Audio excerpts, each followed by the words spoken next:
से ଶାଗ ମୁଗ ହେଉ ଅବା କାଞ୍ଜି ମଞ୍ଜା ରାଇ, ମୋର ତ ଏହିଭଳି ଦେଶୀ ଖାଇବା ବହୁତ ହିଁ ପସନ୍ଦ। ମୋ ପରି ଆଉ କାହାର ପସନ୍ଦ ମୋତେ କମେଣ୍ଟ ମାଧ୍ୟମରେ ଜଣେଇବେ। ଆଜି ଆମେ ବନେଇବା ଓଡ଼ିଶାର ଏକ ଅଥେଣ୍ଟିକ୍ ରେସିପି ମଞ୍ଜା ରାଇ। ମଞ୍ଜା ରାଇ ଖାଇବାକୁ ତ ଅତି ସୁଆଦିଆ ଲାଗିଥାଏ ଆଉ ବନେଇବା ତ ବହୁତ ହିଁ ସହଜ। ତ ଚାଲନ୍ତୁ ଡେରି ନକରି ଷ୍ଟାର୍ଟ କରିବା ଆଜିର ରେସିପି ମଞ୍ଜା ରାଇ। ତ ମଞ୍ଜା ରାଇ ବନେଇବାକୁ ହେଲେ ଫାଷ୍ଟ ତ ମଞ୍ଜା ଦରକାର। ତ 500 ଗ୍ରାମର ମଞ୍ଜାକୁ ମୁଁ ଏଠି ଚୁନ ଚୁନ କରି କାଟି ନେଇଛି। ମଞ୍ଜାକୁ ଯେତେ ଚୁନ ଚୁନ କରି କାଟିବେ ଖାଇବାକୁ ପାଟିକୁ ସେତିକି ଟେଷ୍ଟି ଲାଗିବ। ମୁଁ ତ ଆଉ ଆଈ ଜେଜେମାଙ୍କ ଭଳି ଚୁନ ଚୁନ କରି କାଟି ପାରିନି, ତଥାପି ମୋ ହିସାବରେ ମୁଁ ଯେତିକି ପାରିଲି ଚୁନ ଚୁନ କରି କାଟି ନେଇଛି। ତା ସହିତ 2ଟି ମିଡିୟମ ସାଇଜର ଆଳୁ ଆଉ 4-5ଟି ସାରୁର ଚୋପା ଚାଞ୍ଚି এইଭଳି କ୍ୟୁବ୍ ସାଇଜର କାଟି ନେଇଛି। ସାରୁ ଏଠି ଅପସନାଲ ଅଛି, ଆପଣ ଚାହିଁଲେ ପକେଇବେ ନହେଲେ ସ୍କିପ୍ ମଧ୍ୟ କରିପାରିବେ, ବଟ୍ ପକାଇଲେ ମଞ୍ଜା ରାଇ ଟେଷ୍ଟି ଲାଗିବ। ତ ମଞ୍ଜାକୁ କାଟି ମୁଁ ଏଠି ହଳଦୀ ପାଣିରେ ପକେଇ ନେଇଛି, ନହେଲେ ମଞ୍ଜା କଳା ପଡ଼ିଯିବ। ଏଠି ଆଉ ଗୋଟେ ଟିପ୍ସ କହିବି, ଆପଣମାନେ ପ୍ରାୟତଃ ନୋଟିସ୍ କରିଥିବେ ମଞ୍ଜା କଦଳୀ ଖମ୍ବାଳୁ ଏସବୁ ପରିବା କାଟିଲା ବେଳେ ଆପଣଙ୍କ ପାପୁଲି କଳା ପଡ଼ିଯାଏ। ତ ସେତେବେଳେ କ'ଣ କରିବେ ନା, ପରିବା କାଟି ସାରିବା ପରେ ହାତକୁ ସଫା କରି ବାସ୍ ଫାଳେ ଲେମ୍ବୁକୁ ଆପଣଙ୍କ ପାପୁଲିର ସବୁଆଡ଼େ ଘଷି ନେବେ, ଆଉ ଦେଖିବେ ଲେମ୍ବୁର କମାଲ, ଆପଣଙ୍କ ପାପୁଲି ପୁରା ପୂର୍ବ ପରି କ୍ଲିନ୍ ହୋଇଯିବ। ତ ମଞ୍ଜାକୁ ଏଠି ମୁଁ ଏମିତି ପାଣିରୁ ଚିପୁଡ଼ି ଆଉ ଗୋଟେ ବାଉଲକୁ ଟ୍ରାନ୍ସଫର କରି ନେଇଛି। ତାପରେ ଗୋଟେ ପ୍ରେସରରେ ପାଣି ଦେଇ ସେଥିରେ କାଟି ରଖିଥିବା ମଞ୍ଜା ଆଳୁ ସାରୁକୁ ଦେଇ ସେଥିରେ ଗୋଟେ ଛୋଟ ଚାମଚ ହଳଦୀ ପାଉଡର, ଗୋଟେ ଛୋଟ ଚାମଚ ଲୁଣ ଦେଇ ଲୋ ମିଡିୟମ ଫ୍ଲେମ୍ରେ 2ଟି ହୁଇସିଲ୍ ଦେଇ ବଏଲ କରି ନେଇଛି। ତ ମଞ୍ଜା ସିଝିବା ଭିତରେ ଏପଟେ ମଞ୍ଜା ପାଇଁ ଆମେ ବେସର ପ୍ରସ୍ତୁତ କରିନେବା।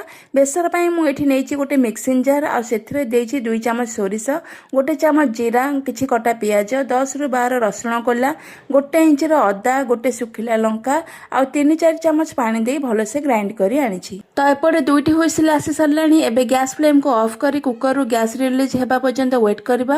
ଗ୍ୟାସ୍ ରିଲିଜ୍ ହେଇସାରିବା ପରେ ମୁଁ ଏଠି ଦେଖଉଛି, ଦେଖନ୍ତୁ ମଞ୍ଜା ଭଲସେ ସିଝି ଯାଇଛି। ଆଉ ଏ ଯେଉଁ ପାଣି ଦେଖୁଛନ୍ତି, ଏ ପାଣିକୁ ଆମେ ତରକାରୀରେ ୟୁଜ୍ କରିବାନି। ମଞ୍ଜାର ଏହି କଷା ପାଣି ତରକାରୀରେ ଭଲ ଟେଷ୍ଟ ଆସିନଥାଏ। ଏହି ପାଣିରୁ ମଞ୍ଜା ଆଳୁ ସାରୁକୁ ଆମେ ଛାଣି ନେବା। ତ ଗ୍ୟାସ୍ ଫ୍ଲେମ୍ ଅନ୍ କରି ମୁଁ ଏଠି ଗୋଟେ କଡ଼େଇ ବସେଇଛି, ଆଉ ସେଥିରେ 1 ଚାମଚ ସୋରିଷ ତେଲ ଦେଇଛି। ତେଲ ଗରମ ହେଲା ପରେ ସେଥିରେ 1/2 ସ୍ପୁନ୍ ପଞ୍ଚଫୁଟଣ ଆଉ ଶୁଖିଲା ଲଙ୍କା ଦେଇଛି। ତାପରେ କାଟି ରଖିଥିବା ପିଆଜ ଦେଇଛି। ପିଆଜକୁ ତେଲରେ ଟିକେ ଭାଜି ସାରିବା ପରେ ସେଥିରେ 1 ଚାମଚ କାଶ୍ମୀର ରେଡ୍ ଚିଲି ପାଉଡର ଆଉ ହଳଦୀ ପାଉଡର ଦେଇ ପିଆଜ ସହିତ ଭଲସେ ମିକ୍ସ କରି ନେଇଛି। ତାପରେ କାଟି ରଖିଥିବା 2ଟି ଟମାଟୋ ଦେଇଛି। ଟମାଟୋ ଶୀଘ୍ର ସିଝିବା ପାଇଁ ମୁଁ ଏଠି 1 ଚାମଚ ଲୁଣ ଦେଇଛି। ଲୁଣ ଏଠି ମୁଁ ଏକାଥରେ ତରକାରୀ ପାଇଁ ଦେଇଦେଇଛି, ପଛରେ ପକେଇବା କୌଣସି ଆବଶ୍ୟକତା ନାହିଁ। ତାପରେ ଗ୍ରାଇଣ୍ଡ କରି ରଖିଥିବା ବେସରକୁ ମୁଁ ଏଠି ଆଡ୍ କରିଦେଇଛି। ମୁଁ ଏଇଠି ଅଲଗା କୌଣସି ମସଲା ଗୁଣ୍ଡ ୟୁଜ୍ କରିନି, କେବଳ 1 ଚାମଚ ଧନିଆ ପାଉଡର ଦେଇଛି। ତାପରେ ମସଲାକୁ ଲୋ ମିଡିୟମ ଫ୍ଲେମ୍ରେ 10 ମିନିଟ୍ କୁକ୍ କରିସାରିବା ପରେ ବଏଲ କରି ରଖିଥିବା ମଞ୍ଜା ଆଳୁ ସାରୁକୁ ଆଡ୍ କରି ମସଲା ସହିତ ମଞ୍ଜାକୁ 5ରୁ 7 ମିନିଟ୍ ଲୋ ମିଡିୟମ ଫ୍ଲେମ୍ରେ କଷି ସାରିବା ପରେ ମୁଁ ଗରମ ପାଣି ଆଡ୍ କରିଛି। ପାଣି ଏଠି ବେଶୀ ଦେବେନି, ମଞ୍ଜା ରାଇ ଟିକେ ଜୁକଜୁକ ହୋଇ ରହିଲେ ଭଲ ଲାଗେ। ଆଉ ତରକାରୀରେ ଲୁଣ ରାଗର ବାଲାନ୍ସ ପାଇଁ ମୁଁ 1/2 ସ୍ପୁନ୍ ସୁଗାର ଆଡ୍ କରିଛି। ଆପଣ ଚାହିଁଲେ ପକେଇବେ, ନହେଲେ ସ୍କିପ୍ ମଧ୍ୟ କରିପାରିବେ। ମଞ୍ଜା ତ ଅଲମୋଷ୍ଟ ବଏଲ ହୋଇସାରିଛି ଆଉ ମସଲା ବି କଷା ହୋଇଯାଇଛି। ବାସ୍ କଡ଼େଇକୁ କଭର କରି 5ରୁ 7 ମିନିଟ୍ ଲୋ ମିଡିୟମ ଫ୍ଲେମ୍ରେ କୁକ୍ କରିସାରିବା ପରେ ଏଣ୍ଡରେ ଭଜା ବଡ଼ି ଆଉ ଧନିଆ ପତ୍ର ଦେଇଦେଇଛି।